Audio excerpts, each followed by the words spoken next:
Welcome to today's TLC. Whether you found this podcast on my website, through the emails I send, or simply from a friend, I'm glad that you've decided to add some TLC today. Hi friend, welcome to today's TLC.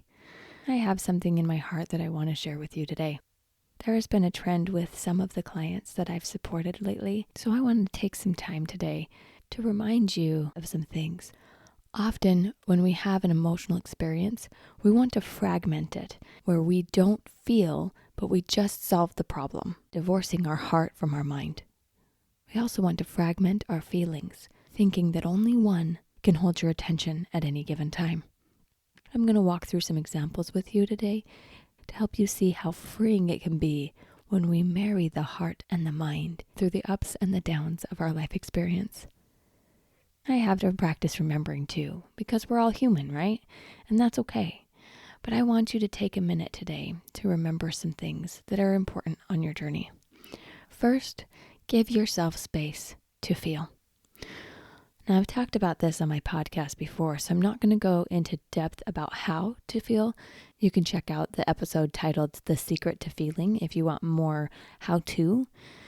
But I want you to remember today that feeling is such an important step in addressing any struggle that comes up in your day-to-day experience. Two of my clients that I've talked to recently have had some pretty unexpected situations come up that have deeply affected relationships with people they love. And as they've reached out to me for support, both of them did a really good job of taking a moment to process what was going on and purposefully decide what to do next.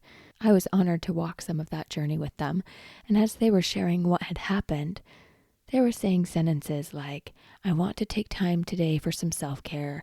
I'm going to give it a while before I make any big decisions. It makes sense why the other person is showing up this way. I know that how they treated me was just a reflection of their perception. Statements sharing that they were trying to be open and understanding of the situation. As I heard both of them saying these things to me at separate times this week, I knew that they had each missed a vital step. They went straight to thinking about the situation, trying to understand it, and making a plan for what's next. But there's a step before that that is so important in our journey as we're trying to heal. Do you know what that step is? Feeling. So often, we don't like the feeling that comes with confrontation, with struggle between a loved one. So we immediately try and solve the problem to fix it so we don't have to feel that anymore. But the root of the problem will not heal if you don't give yourself space to feel. One of the reasons why people skip this step is because they think it has to happen in isolation or have this big meditation session for them to be able to actually feel a feeling. But you can do this first step while you're going through the motions of the next steps. You can take it along with you. All it takes is a mindfulness that you are allowing your feeling along the way. For example, one of my clients has a husband who chose to go on a trip without her, even though she asked him not to go. She had some feeling about his choice, but had surrendered it and decided to focus on how she wanted to show up next. Well, the next day, her husband called because he had gotten himself into a tough, almost emergency situation and wanted her to come and fix it. As we discussed the situation and what to do, I reminded her that it was okay for her to feel whatever she was feeling. She shared that she was afraid, but then she quickly shifted to all of the reasons why she should or shouldn't respond to his request. In that moment, I invited her to hold space for her fear before she decided what to do next. In a few short minutes, we practiced holding space for fear, allowing what the fear was based on to come up and looking at it for a brief moment. And as we were doing that part of the exercise, it came up that she was afraid that he would get in even more serious danger if she didn't help him, and that she would feel regret for not stepping in. But immediately after she shared that fear, she also felt a flood of clarity and peace as she recognized her true belief that God would guide her to know what to do and that she could feel peace no matter what the outcome was.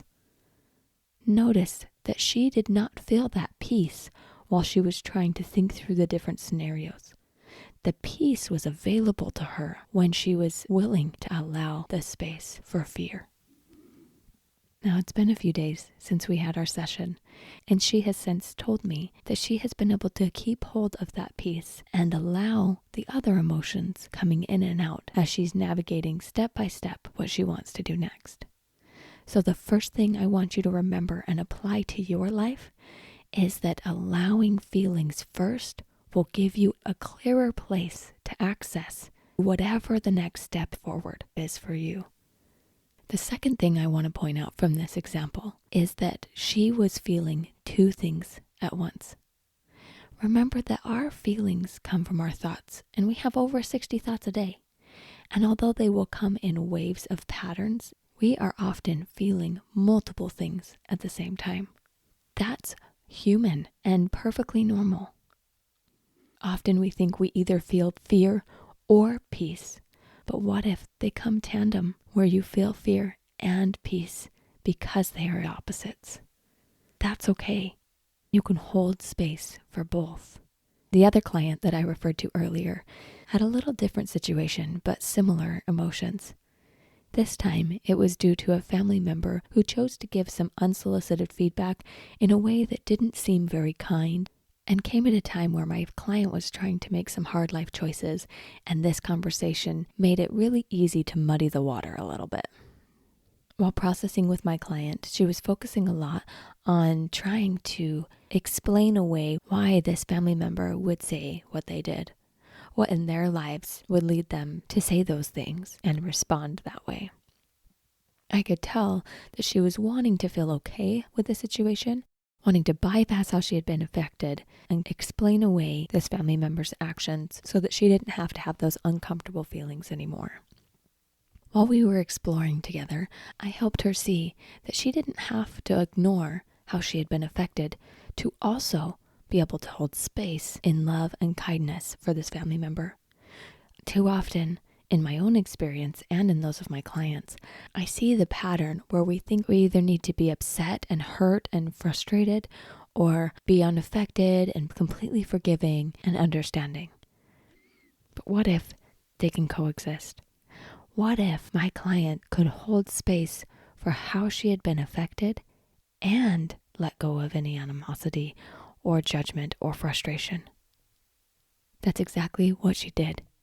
In doing so, she was able to have love for herself and for her family member. Okay, so let's recap. The marriage of the heart and the mind has two components. One, giving space to feel before we solve for what's next. And two, giving space for multiple feelings to coexist. With that in mind, let's practice applying it to something a little bit more universal. At the time I'm recording this podcast, Russia has invaded Ukraine. There are lots of different thoughts and feelings going around the world right now in response to this news. And depending on where somebody lives, what their information source is, what their personal beliefs are, there are a lot of different things that can be going through their minds and through yours. Naturally, fear will be present for many people involved. Fear of the unknown, fear of physical safety, fear for loved ones. Many of us have felt this tangible fear going through traumas of our own, when we felt like there was so much unknown and so many possibilities of things going wrong that our brains and our hearts just wanted to shut down and not feel anything and hide. Can you relate to that feeling? I know I can. So what do we do with fear? From the examples that I just shared with you, what comes to your mind? Feel that fear. No matter whether you are a citizen of Ukraine or going through traumas of your own, there will be power in your journey if you give yourself space to feel. Take a deep breath and allow it to be there. Get curious while you're feeling it. What does your body do when you feel fear? What is it that you're afraid of. Answer the questions in your brain in response to that fear. We don't have to fight it and push it away. We also don't have to feed it to the point where it consumes our minds and makes it hard for us to think of anything else. Giving space to feel allows it to be there without fueling it to make it bigger. Imagine the effect that would have on the world if we all practiced allowing our feelings. How much clearer our minds would be. How much more mental space we would have to make decisions instead of react to them out of fear. And secondly, remembered along that journey that we don't just have to feel the fear, that we can find peace and joy and connection as a people along the way. It's not all or nothing. We don't have to hate or endorse.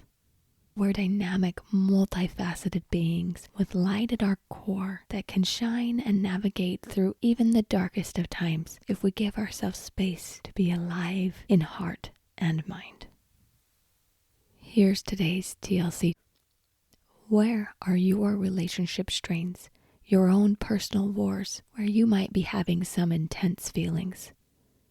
No matter how large or small the situation might seem, take some time.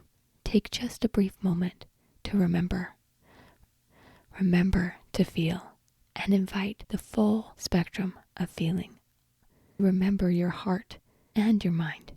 Marry them in a way that allows space to feel not just one, but many feelings along your journey. My friends, this is how we can navigate any situation, even those riddled with fear.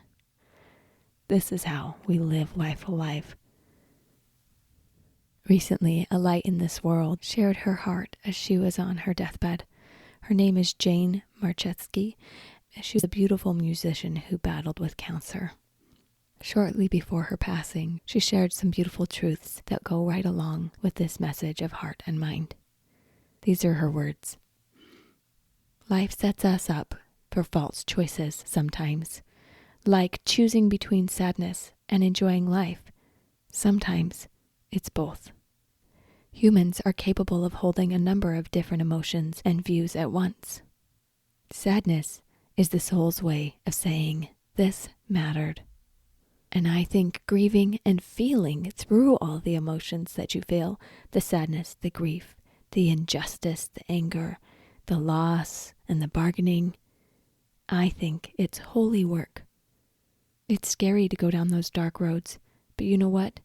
Those feelings don't leave you. You have to feel it. You can't fake it. It's all real. The joy and the pain is real. You don't have to pick one or the other. Life is beautiful or life is garbage. It's kind of both sometimes. That's what it means to be human. Let's take a lesson from Jane. Give space for our human feelings and remember the beauty and the garbage, they make us who we are. Remember to shine your light today and feel along the way.